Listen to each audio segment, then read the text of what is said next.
మీరు BJP party కంటే ఎక్కువ ఓట్లు వచ్చినాయి కదా, అదే బీజేపీ పార్టీలో మీరు వెళ్ళారు కదా. నేను చెప్పడం అదే జరుగుతుంది. ఇప్పుడు మా రాజకీయ కుటుంబానికి ఫస్ట్ నుంచి కాంగ్రెస్ నుంచి అనుభవంలో ఉన్నా కూడా దారులు వెతుక్కుంటా ఉన్నప్పుడు పీఓకే ఆజాదీ కాశ్మీర్ లేదా పాకిస్తాన్ ఆక్యుపైడ్ కాశ్మీర్ పీపుల్తో నేను వాళ్ళతో మాట్లాడాను.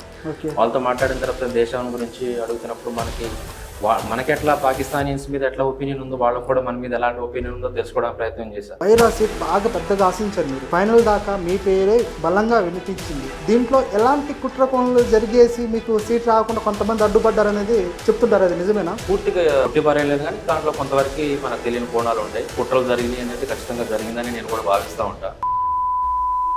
వైరా కాన్స్టిట్యున్సీ మొత్తానికి ఒక 5-6 మండలాలు పట్టుకొని పల్లెల్లో గూడల్లో కూడా అన్ని తిరుగుకుంటా అన్ని చోట్ల కూడా మేము ప్రచారం చేయడం జరిగింది. బీజేపీ నుండి బయటకు రావడానికి ప్రధానమైన కారణం ఏంటండి? First power is first, then party, then nation అన్నట్టుగా నా కోణంలో చూసి వాళ్ళు బీజేపీ కార్యకర్తలు కూడా మోసం చేస్తున్నారు. ఈ తప్పుడు రావాలని చెప్పేసి అనుకొని బయటకు వచ్చిన తర్వాత ఖమ్మం జిల్లాలో ఒక రాజకీయం జరుగుతుందండి. పొంగులేటి వర్గం, పట్టి విక్రమార్క వర్గం, ఈ 2 వర్గాల్లో ఏ వర్గంలో ఉన్నారు మీరు?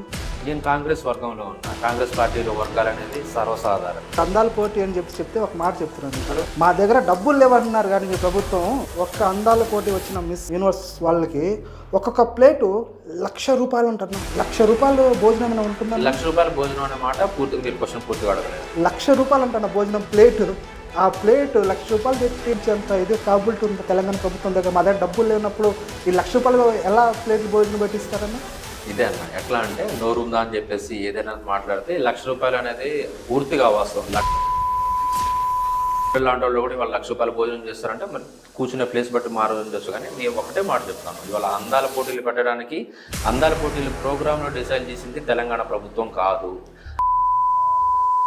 తెలంగాణ ప్రభుత్వం ఒక వేదిక అయి హైదరాబాద్ అనే సిటీని ఎంచుకుని తప్ప దాన్ని మనం ఏం చేసేదేం లేదు.